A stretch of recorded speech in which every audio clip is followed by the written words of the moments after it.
이 범죄한 이스라엘을 철두철미하게 심판하시겠다고 하는 하나님의 의지를 우리는 말씀 가운데서 계속 읽고 있습니다. 뿐만 아니라 타락한 이스라엘 백성들이 이 갈고리와 낚시로 꿰어서 짐승과 같은 모습으로 포로로 끌려갈 것임을 말씀해 주신 것이 지난 시간에 이 4장 앞부분에서 함께 나눴습니다. 이 아모스 선지자의 경고를 듣게 되었을 때 이스라엘 백성들이 보여주어야 할 마땅한 반응은 무엇이겠습니까? 당연히 머리에 재를 뿌리고 붉은 베옷을 입고 하나님 앞에 통에 자복하며 뉘우치는 모습이 있어야 했었을 것입니다. 그런데 예로 죄악으로 인해서 완전히 멸망받게 되어 있었던 성 하나가 있었습니다. 그러나 저들은 선지자의 외침을 듣고 왕으로부터 모든 백성이 진정으로 뉘우치고 회개했습니다. 그 결과 하나님께서 본래 내리라고 작정하셨던 재앙을 피할 수 있게 되었습니다. 여러분, 언제 생각하면 어디입니까? 네, 니느웨입니다. 니느웨의 성이 그랬습니다. 누구의 외침을 듣고 회개했습니까? 선지자 요나의 외침이었습니다. 우리가 잘 아는 대로 니느웨는 아수르의 수도입니다. 이스라엘이 나중에 어디에 멸망을 당했습니까? 예, 아수르에 멸망당했습니다. 그런데 아수르의 수도 니느웨가 요나의 외침을 듣고 회개하였던 것은 어떻게 보면 이스라엘에게 있어서 참으로 다행한 일이라고 말할 수밖에 없을 것입니다. 왜냐하면 니느웨가 회개가 있었기에 이스라엘 백성들은 그 땅에 포로로 잡혀갔어도 조금 더 나은 대접을 받을 수 있는 길이 열렸던 것입니다. 따라서 요나가 원수의 땅 니느웨 백성들이 회개하여 복을 받는 것을 볼 때 그는 당시로는 괴롭게 생각했을 것입니다. 그러나 이것이 하나님의 은혜라는 것입니다. 그러면 선지자 아모스를 통해서 하나님의 심판의 경고를 듣게 된 이스라엘 백성들은 과연 어떠한 반응을 보여주었습니까? 이스라엘 백성들이 아모스의 말을 듣고서 바로 그 자리에 어떤 반응을 보여주는지 직접적으로 성경이 언급한 부분들은 없습니다. 그러나 이스라엘 백성들이 니느웨 백성들처럼 온전히 회개하고 하나님께 돌아오지 않았다는 사실은 분명합니다. 그 내용이 4장 6절에서 11절에 잘 나타나 있는데 그 말씀을 보면 하나님께서 이스라엘 백성들에게 돌이키시게 하기 위해서 내린 5가지 재앙이 기록되어 있기 때문입니다. 그럼에도 불구하고 저들은 계속해서 하나님께 돌아오기를 거부했습니다. 아모스가 풍자적인 말을 통해서 이스라엘 백성이 보여준 반응을 간접적으로 우리가 유추해 볼 수 있습니다. 4절 5절 말씀 우리가 읽었지만 제가 다시 한번 읽겠습니다. 너희는 베델에 가서 범죄하며 길갈에 가서 죄를 더하여 아침마다 너희 희생을 3일마다 너희 11조를 드리며 누룩 넣은 것을 불살라 추운 재로 드리며 낙헌 재를 소리내어 선포하려무나 이스라엘 자손들아 이것이 너희가 기뻐하는 바니라 이는 주 여호와의 말씀이니라. 이 말씀 가운데 알 수 있는 바와 같이 이스라엘 백성들은 베델이나 길갈에 가서 하나님께 제사를 드리면 그곳으로 자기들이 받게 될 형벌을 다 면하게 될 것이라고 생각했습니다. 그러나 그런 행위가 오히려 하나님 편에서 보면 무엇이라고 말씀하고 있습니까? 너희는 베델에 가서 범죄하며 하나님 앞에 제사 지으려 베델로 갔는데 범죄했다는 말씀을 하고 있습니다. 또 길갈에 가서 죄를 더하며 죄졌다고 말씀하고 있습니다. 하나님 편에서 보면 그것은 역경 범죄 행위에 지나지 않는다고 말씀하십니다. 우선 여기에 보면 명령형 동사들이 많이 사용되었습니다. 너희는 베델에 가서 범죄하며 길갈에 가서 죄를 더하며 아침마다 너희 희생을 3일마다 너희 11조를 드리며 누룩 넣은 것을 불살라 순제로 드리며 낙헌제를 소리내어 선포하려무나.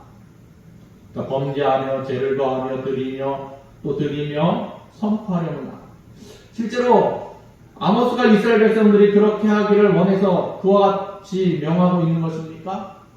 오늘날 교회 안에서는 3일마다 11조 하는 분이 있으면 와, 저분은 참 하나님 앞에 헌금을 참 많이 하네. 그리고 교회에서 좋아하는지는 모르겠어요. 그쵸? 또 하나님 앞에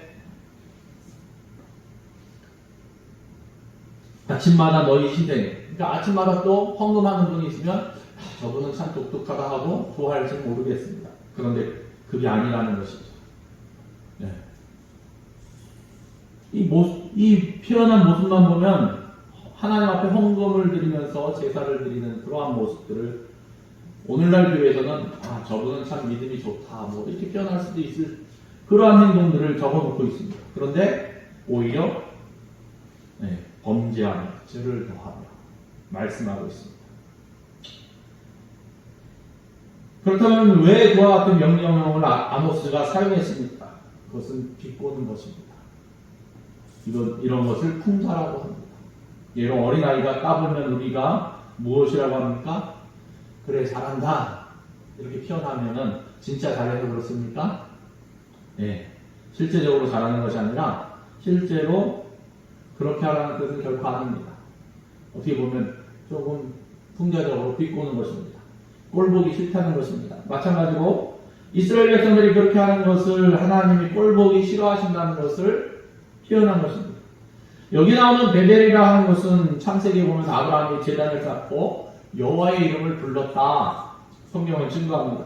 창세기 12장 8절 말씀에 보면 거기서 베델 동편산으로 옮겨 장막을 지니 성은 베델이요 동은 아이라. 그가 그곳에서 여호와께 제단을 쌓고 여호와의 이름을 부르더니 더불어 그 뒤에 야곱이 돌베개를 메고 자다가 꿈에 하나님의 음성을 듣고 베고자 하던 돌을 가져다가 기둥을 삼고 그 위에 기름을 붓고 감격적인 서원을 하던 것입니다.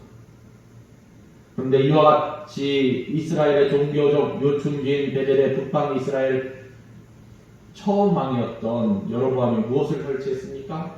금으로 만든 송아지를 설치해 놓았습니다. 여로보암은 금송아지를 두 개를 만들어서 하나는 단에, 그러니까 이스라엘의 맨 꼭대기 위에 위치한 성읍인 단에, 그리고 하나는 이스라엘 제일 아래에 있는 베델에 두었습니다. 그리고는 이 금송아지를 가리켜서 이스라엘을 애굽에서 인도하여 낸 신이라고 주장했습니다. 왜 여로보암이 그렇게 금송아지를 만들었습니까? 이스라엘 백성은 여호와 하나님이 어디 계신다고 믿고 있었습니까? 예루살렘 성전에 하나님 계시다고 믿고 있었기 때문입니다.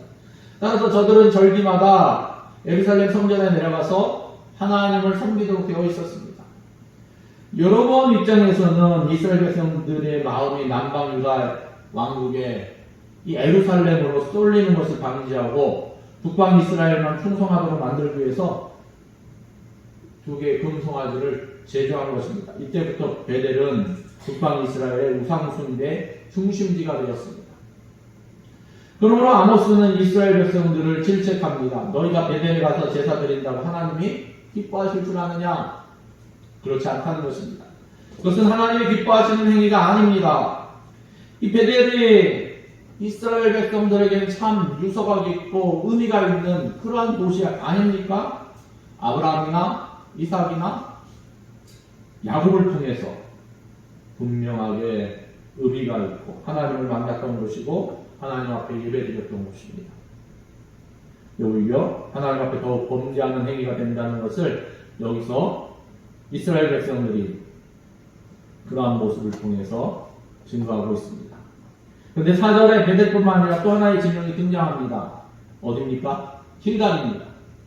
금송아지가 있는 곳은 베델과 단인데 단이 기록되지 않고 대신 길갈이 기록된 이유가 무엇이라고 생각되십니까?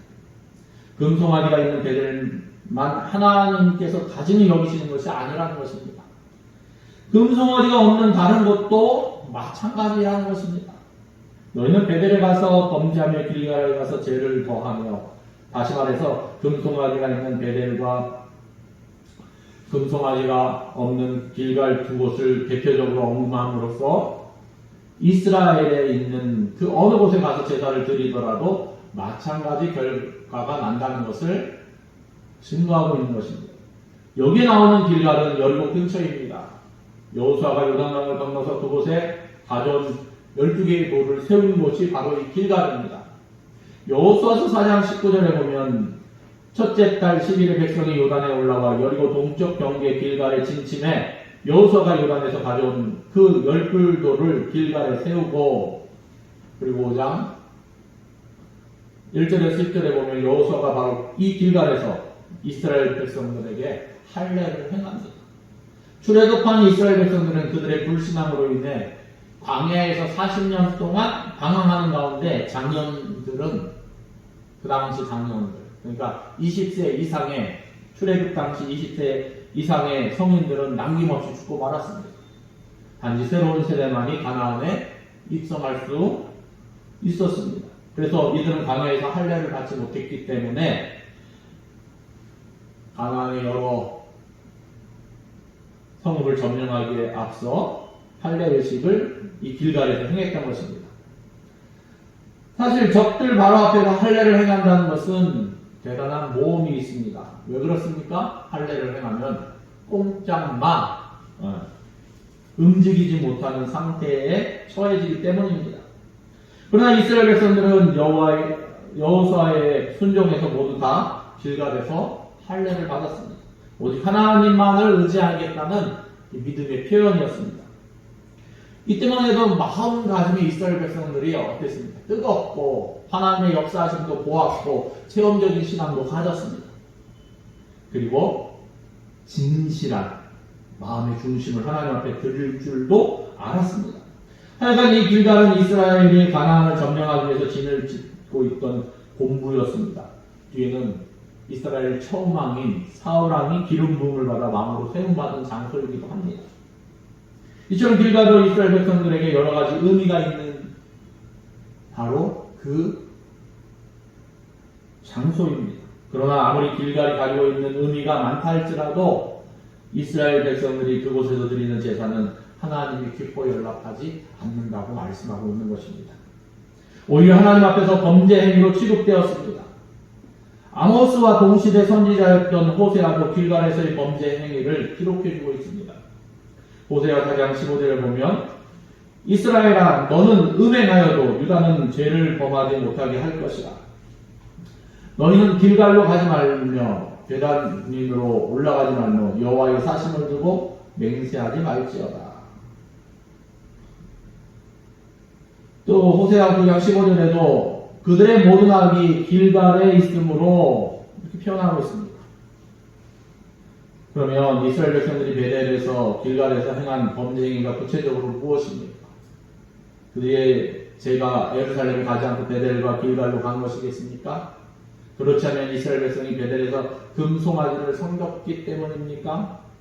오늘 말씀에서 아모스가 강조하는 것은 그것이 아닙니다.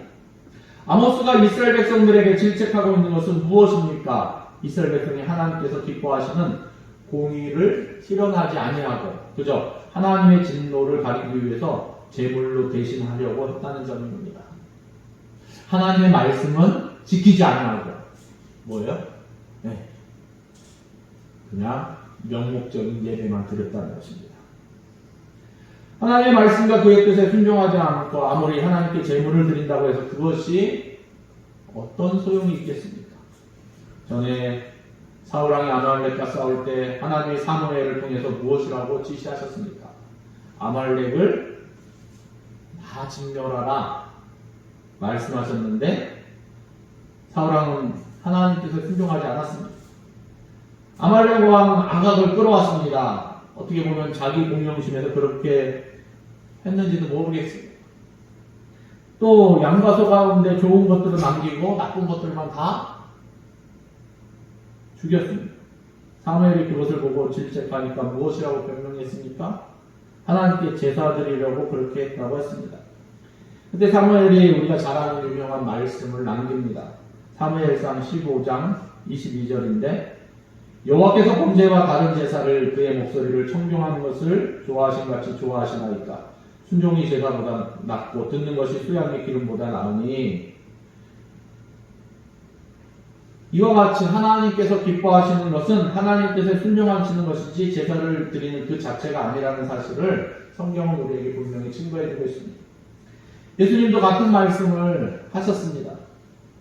마태복음 5장 23절에 그러므로 예물을 제단에 드리려다가 거기서 내 형제에게 원망들을 만한 일을 있는 것이 생각나거든 예물을 제단 앞에 두고 먼저 가서 형제와 화목하고 그 후에 와서 예물을 드리라.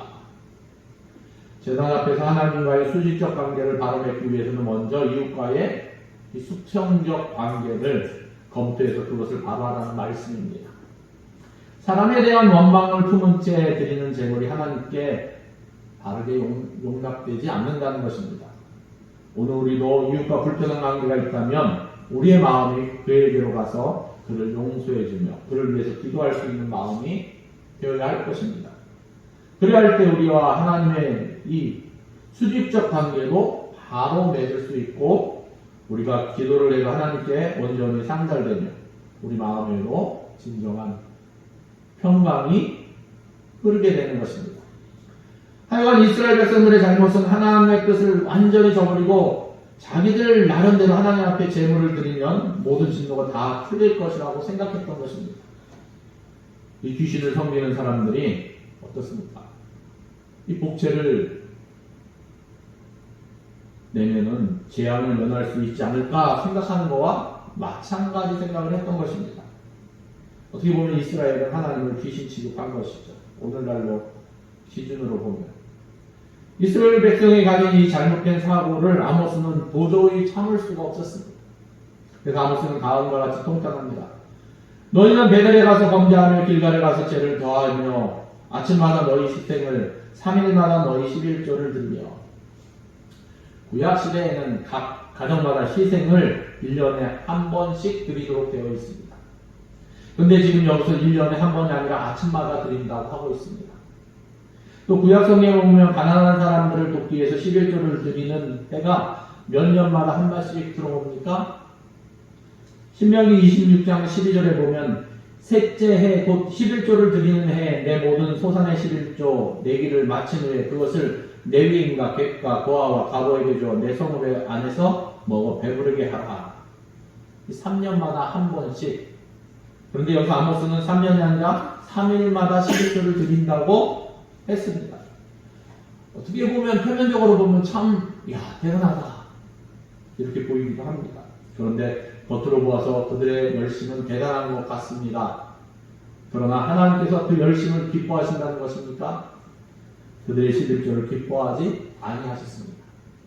오히려 가증스럽게 여긴다고 말씀하십니다. 특별히 여기는 너희라는 대명사를 두드러지게 강조하고 있습니다. 아침마다 너희 희생을 3일마다 너희 11조를 드리며 무슨 말씀입니까? 하나님께서 못마땅하게 생각하시는 것은 희생과 11조 자체가 아니라 하나님 뜻에는 전혀 관심을 기울이지 않는 너희의 희생과 너희의 11조를 싫어하신다는 것입니다. 하나님 원하시는 것이 무엇인가에 거기에 초점을 맞춰야 되는데 자기 중심적인 신앙을 하고 자기 나름대로 아무리 열정을 해도 그것이 하나님 뜻에 합하지 않으면 하나님 기뻐하시지 않는다는 것입니다. 5절 말씀에 보면은 누름 넣은 것을 불살라 수은제로 드리며 낙헌제를 소리 내어 선포하려구나. 이스라엘 자손들아 이것이 너희가 기뻐하는 단이라 주 여호와의 말씀입니다. 여기서 나오는 수은제는 은혜를 갚는 제물 곧 감사제를 의미합니다. 여기 쓰이는 숫자는 잔을 돌릴 숫자입니다. 그러니까 약주하시는 분들은 한 잔 마시고 술잔을 다시 돌려주며 따라줍니다. 왜? 갚는다는 의미입니다. 보답한다는 의미에서 그렇게 하는 건데 구약 성경에 보면 하나님께 드리는 모든 제물에는 누룩이 들어갈 수 없습니다. 무교범과 함께 드리도록 규정되어 있습니다. 출애굽기 23장 18절에도 너는 내 제물의 피를 유교병과 함께 드리지 말며 또 레위기 2장 11절에도 너희가 여호와께 드리는 모든 소제물에는 누룩을 넣지 말지니 그런데 유일하게 이 유교병 곧 누룩 넣은 떡과 함께 드릴 수 있는 경우가 있었습니다. 그것이 무엇이겠습니까? 수은제. 오늘 성경에는 수은제 그리고 우리가 이해하기에는 감사제, 감사해서 드리는 하나님 앞에 감사해서 드리는 제사입니다. 그래서 레위기 7장 13절에 보면 또 유교병을 화목제의 감사제물과 함께 그 예물을 드리되 감사제를 드릴 때는 누룩 넣은 것을 불살라도 아무런 잘못이 없다는 것입니다. 이스라엘 백성들이 누르놓은 것을 수은제로 불살라 드릴지라도 이것은 율법에 저촉되지 않는 것입니다. 따라서 오늘 말씀 속에서 하나님이 질책하시는 것은 수은제에 왜 누룩을 넣었느냐 이것이 아니라 하나님은 하나님 뜻은 내팽개치고 어떻게 보면 형식적인 껍데기뿐인 행위에만 연연하고 있는 이스라엘 백성들을 향하여 못마땅하게 여기신다는 것입니다. 계속해서 보면 낙헌제를 소리내어 선포하려나 이 낙헌제란 의무적으로 꼭 드리는 것이 아니라 자발적으로 드리는 제사를 이야기합니다. 레위기 7장 16절에 보니까 그러나 그의 예물의 제물이 서원이나 자원하는 것이면 그 제물을 드린 날에 먹을 것이요 그 남은 것은 이튿날에 먹되 말씀하셨는데 하나님께 기쁘고 즐거운 마음으로 드리는 예물이 얼마나 좋습니까? 근데 아모스는 이 낙헌제 자체, 자원해서 드리는 이 제물 자체를 부인한 것이 아닙니다. 낙헌제를 드릴 때 외식적으로 드리는 것을 비판하고 있는 것입니다. 낙헌제를 드릴 때 외식적으로 드리는 그들의 모습이 오늘 본문 가운데 어떻게 표현되고 있습니까? 소리내어 선포하려구나. 소리내어 선포한다는 것입니다. 사람들에게 보이기 위해서 소리내어 널리 알린다는 것입니다. 하나님을 기쁘게 해드리기 위해서 드리는 제물이 아니라 사람들에게 보이기 위해서 자신들이 제물 드리는 것을 큰 소리로 알린다는 것입니다. 그러니까 얼마나 가식적인 그러한 모습으로 비춰졌겠습니다. 예수님도 산상수훈에서 이와 같은 말씀을 하셨습니다. 사람에게 보이려고 그들 앞에서 너희 의를 행치 않도록 주의하라. 그리하지 아니하면 하늘에 계신 너희 아버지께 상을 받지 못하느니라. 이스라엘 백성들은 마치 예수님 당시의 바리새인들처럼 외식적이고 위선적인 모습이었습니다. 하나님께 영광 돌리고 하나님을 기쁘시게 하는데 제사의 목적이 있었던 것이 아니라 단지 자신들을 드러내기 위해서 이기적인 목적으로 제사를 드렸다는 것입니다. 또 오늘 5절 마지막 부분에 이스라엘 자손들아 이것이 너희가 기뻐하는 바니라. 여호와 하나님께서 기뻐하는 바가 아니라 너희가 기뻐하는 바다. 그들의 제사는 하나님과 아무런 관련이 없다는 말씀. 너희만 스스로 만족한다는 것입니다. 하나님의 뜻과 완전히 상반된 짓을 하고 있는 이스라엘 백성들을 하나님께서는 결코 기뻐하실 리가 없습니다. 단순히 그들이 원하는 대로 자기들이 기뻐하는 대로 행하는 것에 지나지 않다는 것입니다. 그러므로 아무 소용없는 것이고 시간 낭비일 뿐입니다. 마지막으로 주 여호와의 말씀이니라 하면서 오늘 말씀은 마무리를 짓고 있습니다. 이스라엘 백성들의 불경건한 종교성에 대해서 이렇게 질타하시는 분이 하나님 되심을 강조하고 있는 것입니다. 여호와의 말씀이니라. 오늘 우리가 생각해본 두 절의 말씀을 통해서 몇 가지 교훈을 생각해 볼 수 있을 것입니다. 첫째로는 사람들은 표면적으로 나타난 종교의식에서 하나님의 마음을 얻는 것처럼 생각하는 경향들이 있다는 것입니다. 이것은 스스로 속이는 것과 다름이 없습니다. 사람이 눈가림으로 하나님을 속일 수는 없습니다. 우리가 하나님께서 원하시는 그 뜻에 순종해야 합니다. 하나님이 원하시는 것은 순종입니다. 하나님은 우리가 요셉의 공의를 행하고 인자를 베푸는 것을 원하십니다. 무슨 말씀입니까? 하나님 말씀에 우리 삶 속에서 거기에 순종해서 적용해서 순종함으로 말씀을 따라 살아가는 것을 원하시지 예배드리는 것보다 순종하는 것을 원하신다는. 그러니까 백날 예배 시간에 우리가 말씀을 듣지만 하나라도 듣고 이 말씀은 어떻게 순종할까? 어떻게 삶 속에 적용할까? 그런 마음을 가지고 적용하는 방법을 찾고 또 순종하는 방법을 찾아야 된다는 것입니다. 둘째로는 하나님은 우리의 겉을 보시는 것이 아니라 언제나 우리의 속을 보시고 계시다는 사실입니다. 여러분, 우리가 이웃에게 선물을 받을 때 선물을 싸고 있는 포장이 더 중요합니까? 그렇지 않으면 그 안에 들어있는 선물 자체가 중요합니까? 말할 것도 없이 선물 자체가 중요합니다. 그래서 우리가 하나님께 기도 드릴 때 겉으로 나타내는 형식에만 신경 쓸 때가 있습니다. 따라서 우리의 진실된 마음을 하나님께 드리도록 늘 힘써야 할 것입니다. 어떻게 보면 그럴듯한 모습으로 하나님 앞에 쓰는 것이 아니라 그 내용이 충실한 모습, 우리의 마음, 진실한 마음, 마음의 중심을 하나님은 원하신다는 것입니다. 마지막으로 마태복음 5장 23절에서 24절에 예수님은 이렇게 말씀하셨습니다. 그러므로 예물을 제단에 드리려다가 거기서 내 형제에게 원망 들을 만한 일이 있는 것이 생각나거든. 예물을 제단 앞에 두고 먼저 가서 형제와 화목하고 그 후에 와서 예물을 드리라. 이 말씀을 기억하면서 우리가 이 시간 우리의 두 발로 가지 못하더라도 우리 마음속에 먼저 맺힌 것이 있다면 풀고 우리 이웃들과 화목할 수 있기를 바랍니다.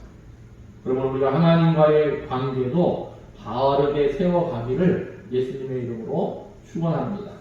기도하시겠습니다. 하나님 감사합니다. 하나님, 우리는 연약하고 부족합니다. 그러나 우리가 어떻게 보면 1년 365일 또 매주마다 하나님의 말씀을 나누고 듣고 또 방송으로도 듣고 또 여러 가지 것들로 듣지만 행함이 없으면, 하나님이 원하시는 것을 행하지 못한다면 아무 소용이 없음을 고백합니다. 하나님, 우리가 작은 것이라도 찾아서 행할 수 있도록 인도하시고 긍휼히 여기는 마음, 불쌍히 여기는 마음 가지고 행할 수 있도록 하나님 우리를 주장하시고 하나님을 기쁘시게 하는, 하나님 원하시는 것을 고민할 수 있는 하나님의 사람들 될 수 있도록 다스려 주시옵소서. 모든 것을 주님께 의뢰드리며 예수님의 이름으로 기도드립니다. 아멘.